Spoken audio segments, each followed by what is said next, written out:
Terima kasih pemirsa, Anda kembali menyaksikan Kominfo Newsroom. Pemirsa, Badan Nasional Penanggulangan Bencana mengimbau pemerintah daerah untuk melakukan pencegahan secara intensif guna mitigasi terjadinya fenomena La Nina di Indonesia.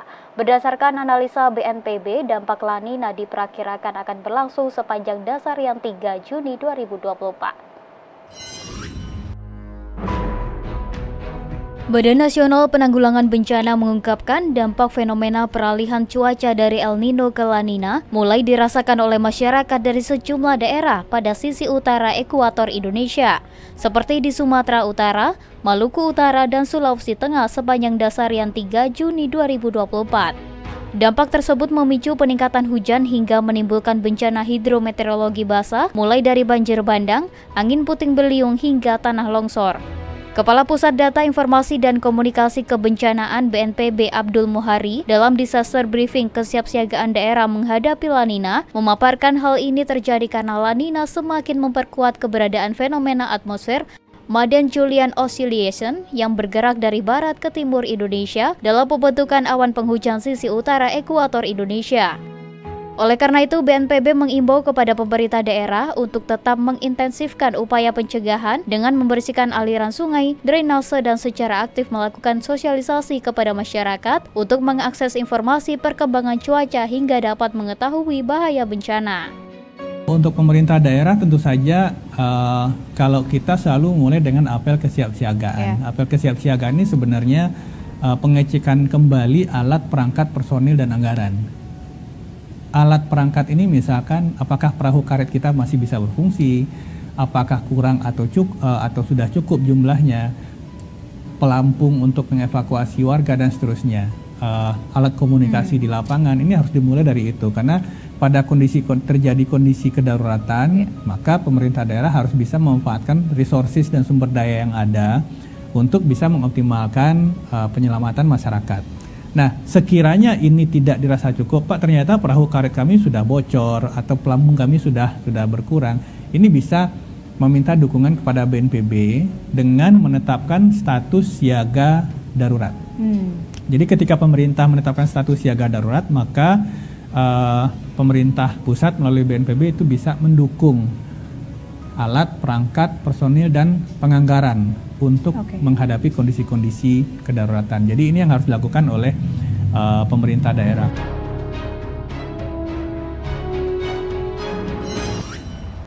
Kementerian Agraria dan Tata Ruang Badan Pertanahan Nasional menggelar mini seminar terkait tata ruang pembangunan Ibu Kota Nusantara. PLH Direktur Perencanaan Tata Ruang Nasional menyebut pembangunan di IKN tidak hanya membangun bangunan baru, namun juga merehabilitasi lahan sekitar IKN yang rusak.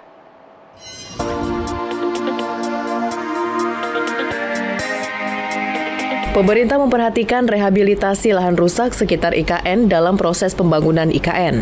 Hal tersebut disampaikan oleh PLH Direktur Perencanaan Tata Ruang Nasional Kementerian ATR BPN dalam mini seminar arah dan konsep perencanaan tata ruang kawasan sekitar IKN. Kebijakan rehabilitasi ini menjadi jawaban dari opini masyarakat terhadap alih fungsi lahan dari hutan menjadi area industri dan kerusakan lingkungan sekitar Ibu Kota Nusantara. Kebijakan rehabilitasi lahan ini telah melalui pengkajian wilayah sekitar IKN mana saja yang mengalami kerusakan lingkungan, sehingga proses rehabilitasi lahan efektif dan tepat sasaran, sebagaimana yang tertuang dalam Peraturan Presiden Nomor 64 Tahun 2022. Tema yang ada dalam rencana kita di IKN dan kota-kota yang wilayah sekitarnya yang akan kita kembangkan.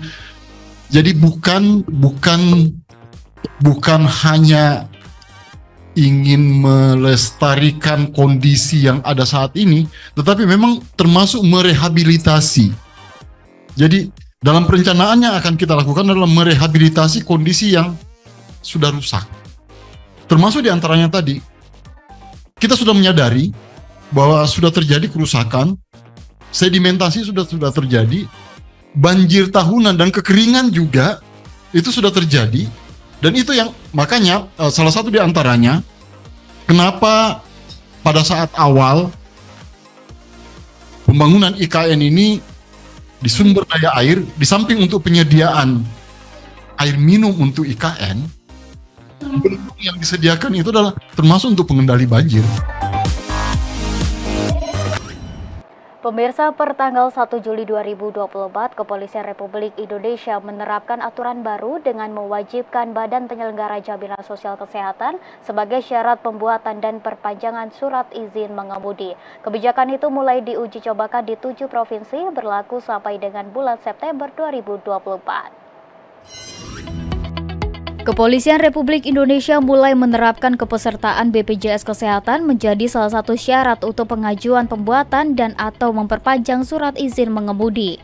Penerapan tersebut mulai dilakukan pada Senin 1 Juli 2024 di 7 provinsi seperti Nusa Tenggara Timur, Bali, Kalimantan Timur, DKI Jakarta, Sumatera Selatan, Sumatera Barat, dan Aceh. Kebijakan ini berlaku sampai dengan bulan September 2024 mendatang. Adapun aturan BPJS Kesehatan menjadi syarat wajib pembuatan SIM tertuang dalam Perka Polri nomor 2 tahun 2023 tentang penerbitan dan penandaan surat izin mengemudi. Kasih Binyan SIM Subdit SIM Korlantas Polri AKBP Faisal Andri Pratomo menuturkan, ini merupakan bagian dari uji coba layanan pengurusan SIM A, B, dan C di sejumlah daerah di Indonesia. Sementara itu, Deputi Bidang Koordinasi Peningkatan Kesejahteraan Sosial Kemenko PMK Nunung Nuryatono mengatakan implementasi aturan ini dipastikan tidak akan memberatkan masyarakat, namun untuk mempermudah proses layanan publik. Pemirsa, pemerintah Indonesia akan mengirimkan sejumlah bantuan kemanusiaan untuk korban tanah longsor di Provinsi Enga, Papua Nugini. Bantuan itu rencananya mulai disalurkan pada 8 Juli mendatang.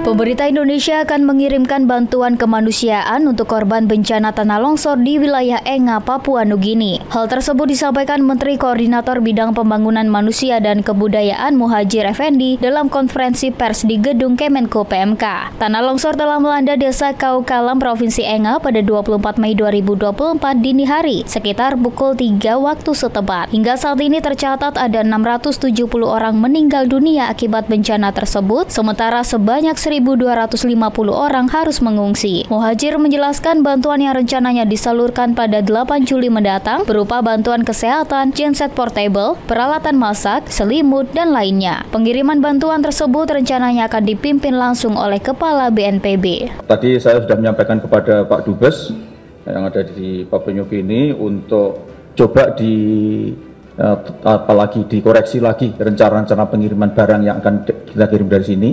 Barangkali ada yang masih ada yang lebih dibutuhkan untuk saat ini, nah, sehingga jangan sampai bantuan kita ke sana tidak maksimal, sasarannya tidak kurang tepat, sehingga kita upayakan bisa tersalurkan dengan sesuai dengan kebutuhan para korban di sana. Pemirsa, usai jeda pariwara kami akan segera kembali dengan informasi lainnya, tetaplah di Kominfo Newsroom.